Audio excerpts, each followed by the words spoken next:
امام غزالی نے بیٹے نفس کے 3 درجے بتائے جو قرآن پاک میں بتائے گئے ہیں، اور مسلم مفکرین کے تمام نظریات میں بھی ہم نے ذکر کیا کہ پہلا نظریہ جو ہے یعنی ذات یا نفس کے 3 درجوں میں سے پہلا درجہ یا پہلا جو نفس ہے وہ نفس امارہ ہے۔ نفس امارہ وہ جو جبلی تقاضوں کی تسکین کے لیے حصول لذت اور برائی پر اکساتا ہے، جسے فرائڈ نے اِڈ کا نام دیا ہے، یعنی جو بھی ہمارے اندر انیٹ جو ہمارے تقاضے ہیں ان کے لیے جو نفس ہمیں اکساتا ہے اس کو ہم نفس امارہ کا نام دیتے ہیں، اور قرآن پاک نے بھی اس کو نفس امارہ کا نام دیا ہے کہ یہ نفس جو ہے یہ انسان کو لذت حاصل کرنے اور برائی پر اکساتا ہے، اور ہر حال میں یعنی یہ تقاضا کرتا ہے کہ اپنی خواہش پوری کر لی جائے۔ دوسرا نفس کا درجہ یعنی جب نفس کی تربیت ہوتی ہے وہ ترقی پاتا ہے تو پھر نفس کا دوسرا درجہ آ جاتا ہے جسے نفس لوامہ کہا جاتا ہے۔ لوامہ کا مطلب ہوتا ہے ملامت کرنے والا نفس، یعنی جو ہمیں برائی سے روکتا ہے اور اچھائی کی ترغیب دیتا ہے، یعنی ہر برے کام کرنے پر ہماری ملامت کرتا ہے اور اچھائی کی ہمیں ترغیب دیتا ہے، جسے ضمیر کا نام دیا گیا ہے۔ یہ فطری طور پہ انسان کے اندر جو ہے اللہ تعالیٰ نے اس کو ودیت کیا ہوا ہے کہ جب بھی ہم سے کوئی غلط کام ہوتا ہے، یعنی ہم جھوٹ بولتے ہیں، کسی کے ساتھ کوئی زیادتی کر جاتے ہیں یا کچھ ہم غلط کر جاتے ہیں، کوئی گناہ سرزد ہوتا ہے، تو جب ہم اکیلے بیٹھے ہوتے ہیں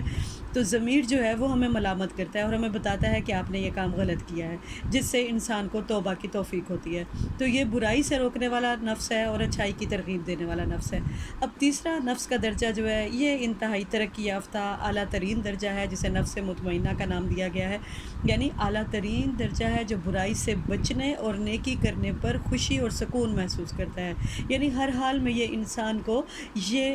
برائی سے بچنے کی ہی ترغیب دیتا ہے کہ کوئی برا کام نہیں کرنا، کوئی غلط کام نہیں کرنا، اور صرف نیکی ہی کرنی ہے، اور نیکی کرنے پر، نیکی کے کام کرنے پر اس کا دل جو ہے وہ مطمئن ہوتا ہے اور وہ خوشی محسوس کرتا ہے۔ غزالی کے نزدیک قوت ارادی ہی ایک ایسی طاقت ہے جو کہ نفس امارہ کو نفس مطمئنہ میں بدل سکتی ہے، یعنی انسان اپنی قوت ارادی سے جو ہے وہ اپنے نفس کو قابو کر سکتا ہے۔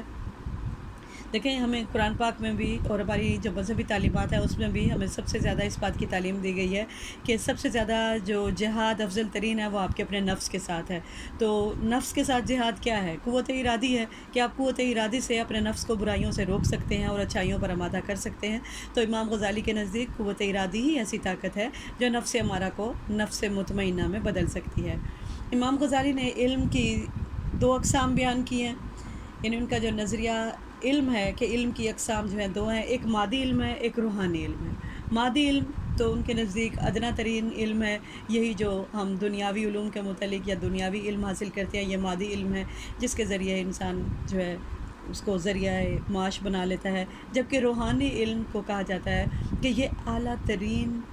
علم کی قسم ہے، اور علم کا حتمی مقصد خدا کی پہچان ہے، اور خدا کی پہچان انفیکٹ ذات کی پہچان ہے۔ جیسے جیسے بندہ اپنی ذات کی پہچان کرتا چلا جاتا ہے تو علم کا حتمی مقصد عرفان ذات ہے، عرفان ذات کا مقصد ہی خدا کی پہچان ہے۔ تو انسان جو ہے وہ اللہ کو پہچانتا جاتا ہے اور اللہ کے نزدیک ہوتا چلا جاتا ہے، اور پھر جتنا اللہ کے نزدیک ہوتا چلا جائے گا ذہنی صحت کا درجہ بھی اتنا ہی بلند ہوتا چلا جائے گا۔ امام غزالی کے نزدیک امراض کی جو اقسام ہیں وہ 2 ہیں، یعنی 2 قسم کے امراض کے اقسام کا ذکر کرتے ہیں۔ پہلی جسمانی امراض جسے جسمانی بیماریاں کہا گیا ہے، اور ان کا علاج امام غزالی کے نزدیک بہت ہی آسان ہے، جو کہ طبیب جو ہے دوائیوں وغیرہ سے ان کا علاج کر سکتے ہیں، اور یہ جسمانی امراض جو ہیں یہ دوائیوں سے ٹھیک ہو سکتے ہیں۔ لیکن دوسرے امراض کو جنہیں انہوں نے تفاعلی امراض یعنی فزیکل ڈیزیز کا علاج تو انہوں نے بات بتایا کہ دوائیوں سے آسانی سے کیا جا سکتا ہے۔ دوسری قسم کی جو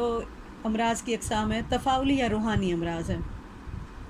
جنہیں فنکشنل ڈیزیزز کا نام دیا جاتا ہے۔ امام غزالی کے نزدیک یہ تفاعلی روحانی امراض جو ہیں یہ جہالت کا نتیجہ ہوتے ہیں، یعنی علم جو ہے وہ ذہنی صحت کی علامت ہے امام غزالی کے نزدیک، اور جہالت جو ہے وہ ذہنی بیماری ہے، کہ یہ جو تفاعلی امراض ہیں یہ جہالت کا نتیجہ ہوتے ہیں، اور جہالت کو ہی امام غزالی ذہنی مرض کہتے ہیں، اور علم کو ذہنی صحت کا نام دیتے ہیں کہ علم جو ہے وہ ذہنی صحت ہے۔ اور خدا کی ذات کا جو علم ہے یہ اعلیٰ ترین علم ہے، اور ذات اور اس کی قوتوں کا علم جو ہے وہ ذات باری کی تلاش کے لیے امام غزالی کے نزدیک انتہائی ضروری ہے۔ اور امام غزالی نے تفاعلی امراض کی کئی مثالیں دی ہیں، یعنی کئی انہوں نے روحانی اور تفاعلی امراض بتائے ہیں، جن میں انہوں نے سب سے پہلا جو بتایا الامن، یعنی ایک روحانی مرض ہے الامن، اور اس کا انہوں نے بتایا کہ الامر جو ہے یہ ایک تفاعلی مرض ہے جو کہ شک کی وجہ سے پیدا ہوتا ہے، اور پھر امام غزالی کہتے ہیں کہ بغض بھی ایک تفاعلی مرض ہے، اور جو کہ دولت اور طاقت اور رتبے کی وجہ سے پیدا ہوتا ہے۔ پھر جہل ایک روحانی مرض ہے جو جہالت کی وجہ سے پیدا ہوتا ہے، اور جبن ایک مرض ہے جو کہ بزدلی کی وجہ سے پیدا ہوتا ہے،